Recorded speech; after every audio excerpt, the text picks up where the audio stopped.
Hi, my name is Chris Hegarty. I work in the Java Platform Group at Oracle, and today I'm going to be talking about handling response data with the Java 11 HTTP client. In this session, we're going to take a high-level look at the reactive streams interfaces in the Java platform and how they operate.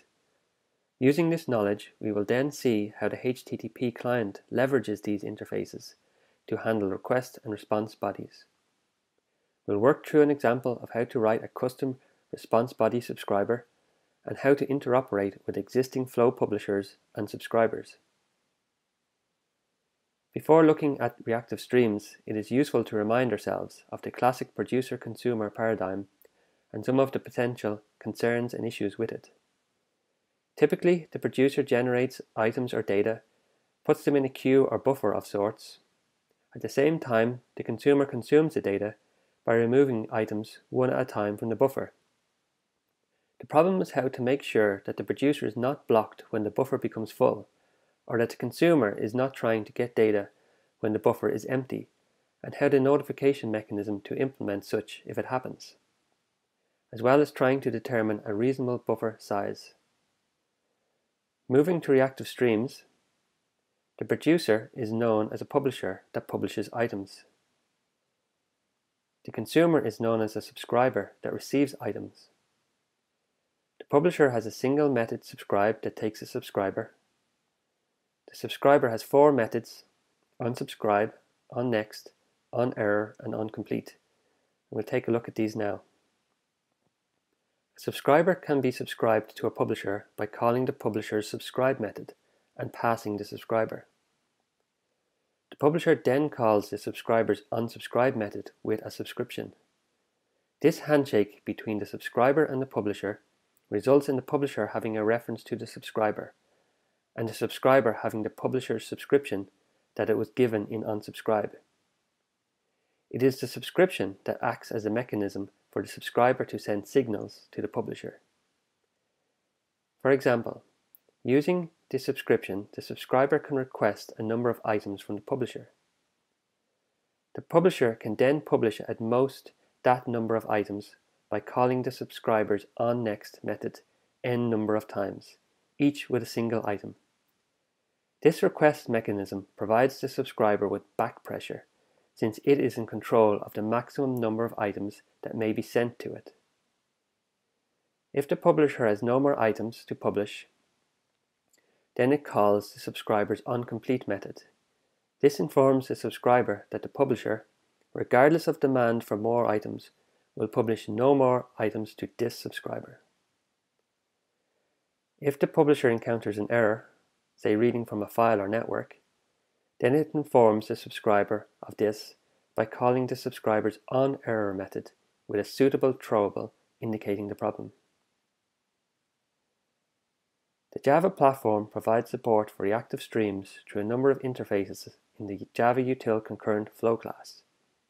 There is a publisher for publishing items, a subscriber for receiving items. A subscriber subscribes to the publisher and can issue requests for items as needed. The HTTP client models request body using a subtype of flow publisher, a request body publisher. The HTTP client subscribes to this publisher when sending a request that has body. On the receiving side, when a response code and headers are received, the HTTP client calls the body handler. The body handler can then inspect these values if it wishes before creating a body subscriber. This subscriber returned by the body handler will be used to receive and process the actual response body bytes. The HTTP body subscriber is a subtype of flow subscriber, and the HTTP client acts as a publisher of response body bytes. There are a number of factories for creating body publishers and body subscribers for most common use cases, like publishing request body from a string or from a file, or converting response body bytes into a string or streaming them to a file. In this session, we're going to focus on the response.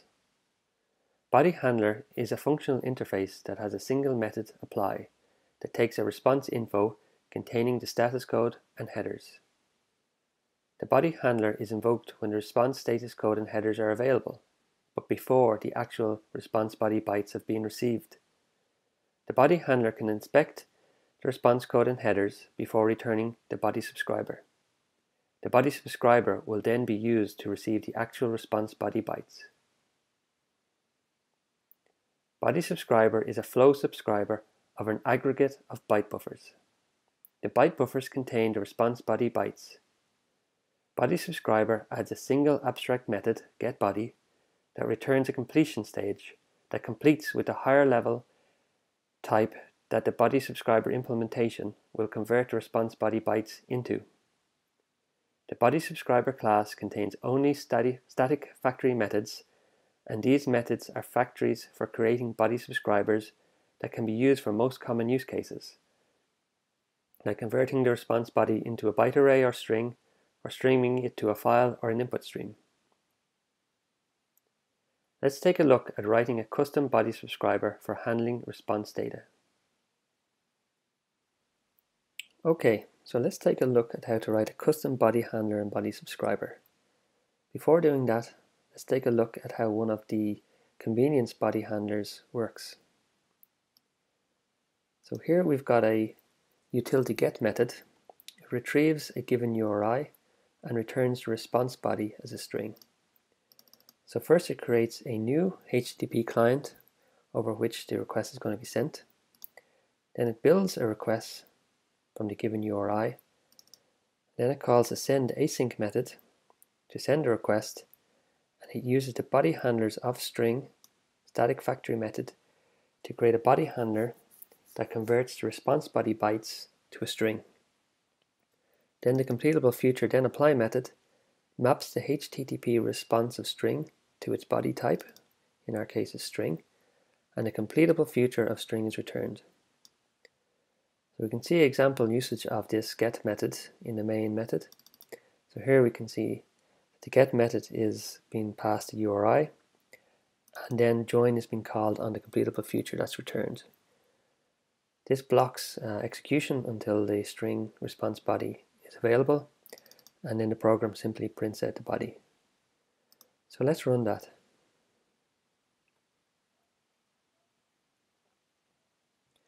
So here we can see the response body string being printed out, and it's just some XML. At this point it'd be useful to see the response status code, so let's print that.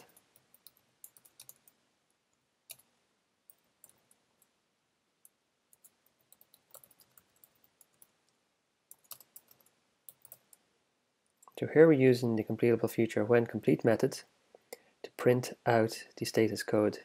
Really we should be checking that the response value is non-null in case an error happens, but for simplicity we'll just print it for now. So running that again. Okay, great, we can see the response code is 200, so everything's okay, and again the response body is printed. Alright, so that's everything working using one of the convenience body handlers. Let's take a look at writing our own.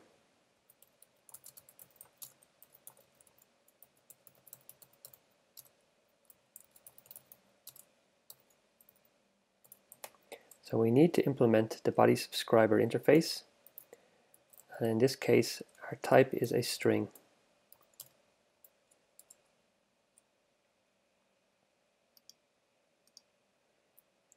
Okay, so the body subscriber has a single method called getBody, and it returns a completion stage of t. T is a string in our case, and we must also implement the 4 methods from flow subscriber. So let's take a look at them. We'll start with the getBody method. So the getBody method needs to return a completion stage of string. So let's use completable future, which is a concrete implementation of a completion stage.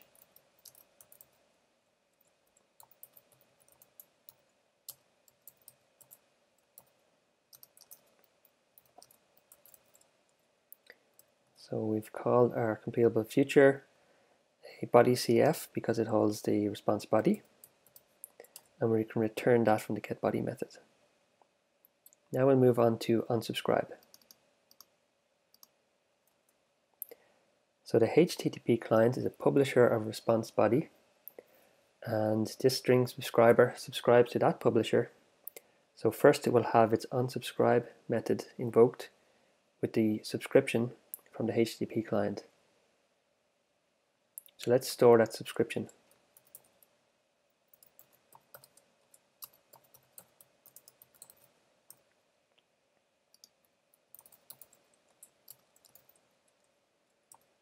Okay, now we have a subscription. We can request some more response body from the client, or we can cancel the subscription if we're no longer interested. Let's request some more. We'll just request one. At this point we can hook up error handling. So we'll complete the body CF exceptionally if there is an error happens. In this simple implementation, we'll just accumulate all of the response data, all the byte buffers in a list, and then we'll convert the response body into a string at the end. So let's create a list.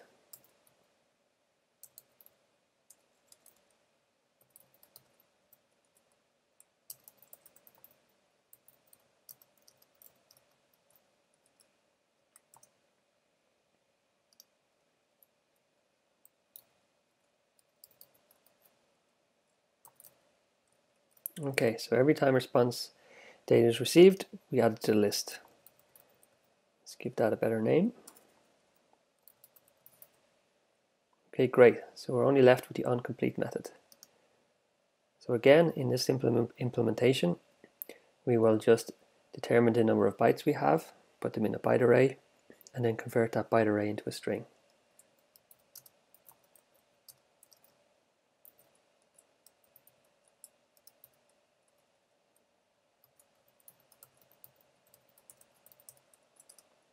So once we know the number of bytes are remaining in each byte buffer, we can sum that up. So that's the total number of bytes that we need in our byte array. So let's create a byte array of that size. Okay, now we can iterate over the buffers.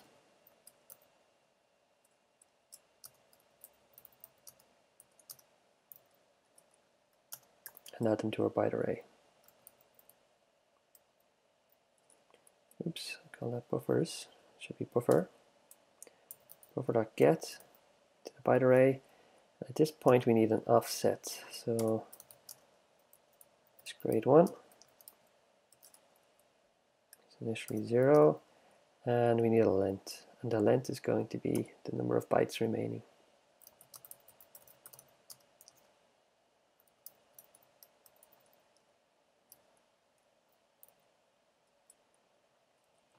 And this is offset. We will need to increase the offset as we iterate. Okay, now we have a response body bytes in a byte array. Let's convert that to a string. For simplicity purposes, we'll just ignore char set conversion for now. Okay, great, we have our string. Let's complete the body CF with that string. Okay, at this point everything looks alright, but we forgot one thing. Because on onSubscribe we've only requested one more callback. Every time we receive a callback we want to request another one. So single step, one at a time. Okay, now we have our string subscriber. Let's hook it up with the HTTP client. So we need a response body handler here. Response body handler is a functional interface that takes a response info and returns a subscriber. In our case, we'll unconditionally return a string subscriber. Okay, so let's run that.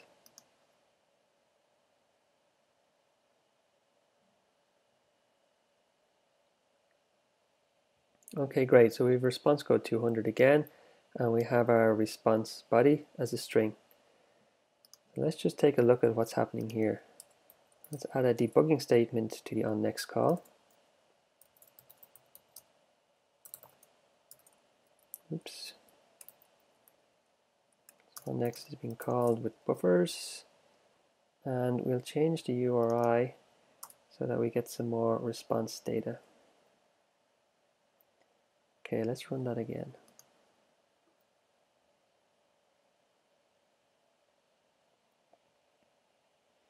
Okay, we can see on next is being called a number of times with heap byte buffers that contain the response body bytes. They all get accumulated, and then in onComplete they get converted to a string. And our string in this case is some XML with a very long line. Okay, so now we've seen how to write a custom body subscriber that converts the response body bytes into a string. What if we had a flow subscriber? So an existing flow subscriber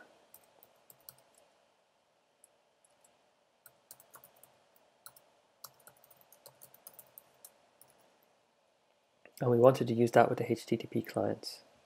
The HTTP client only works with body subscribers, so let's see how we can make that work. So first of all, the flow subscriber doesn't have a getBody method, and it also doesn't have a body CF.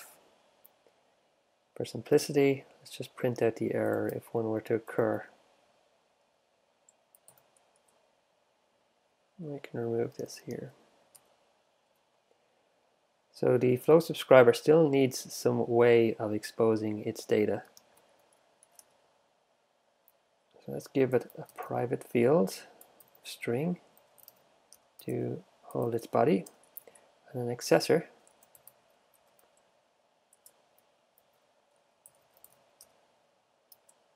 getBody to return the body.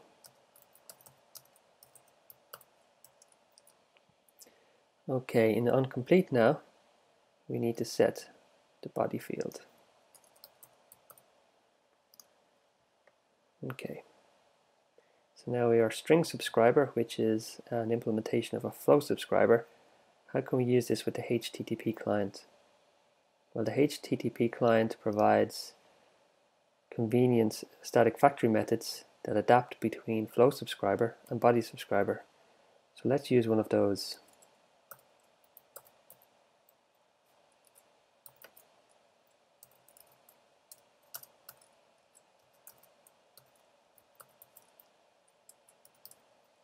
So there's two variants of the from subscriber adapter. The first takes just a subscriber, and the other takes a subscriber with a finisher function. We're going to use the latter because we need to extract the data from the string subscriber and to complete the HTTP's completable future with that value. So a new string subscriber. We'll use the string subscriber getBody methods to extract the data from the flow subscriber.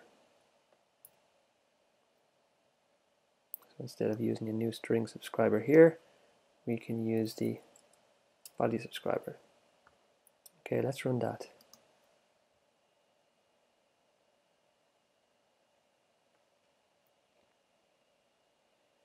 Again, we can see all the onNext implications, and we have the response body as a string again.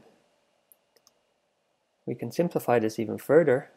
Instead of using a body subscriber directly, the body handlers and body handler classes expose factory methods of similar names. So let's use one of those instead.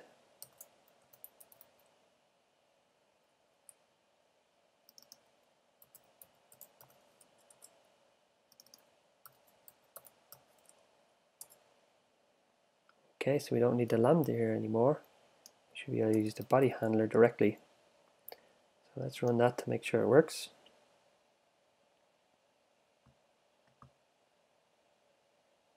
Okay, great, same output. So we've seen how to write a custom body handler and also how to adapt a flow subscriber to the HTTP body handler or body subscriber. There are a number of adapter methods that support interoperation between regular flow types like flow publisher and flow subscriber and their HTTP client equivalents. The one we just seen being used in a demo, from subscriber, has two variants. The first just accepts a flow subscriber and returns a body subscriber, a void. In this case, the response body is not being made available through the HTTP response, but instead through some other mechanism, like an entry in a database. The second variant supports a finisher function that will be applied after the subscriber has completed, and we've seen an example of this in the demo. There are also a similar pair of methods from line subscriber that interoperate with flow subscribers of string, where the response body data is converted to a flow of string lines and sent to the flow subscriber line by line. This is somewhat analogous to buffered reader readlines or the NIO files lines method that returns a stream of lines in a file. There are also equivalent adapters on the sending side for request body. To summarize, the HTTP client treats both request and response body as reactive streams, so gets the benefit of asynchronous programming with non-blocking backpressure. We've seen how to write a custom body subscriber implementation that behaves similar to the convenience body subscriber returned by body subscribers of string. The HTTP client provides a number of adapters for interoperating with existing reactive streams, publishers, and subscribers. You can download Java 11 now at this URL. Please join us at OpenJDK or follow us on Twitter at OpenJDK or hashtag Java 11. My own Twitter handle is @Chegar999. Oracle is the steward of Java, providing a large amount of development engineering funding for the Java SE platform and OpenJDK. Oracle provides leading-class premier support for a low cost that's easy to purchase with simple pricing tiers. Thank you for watching.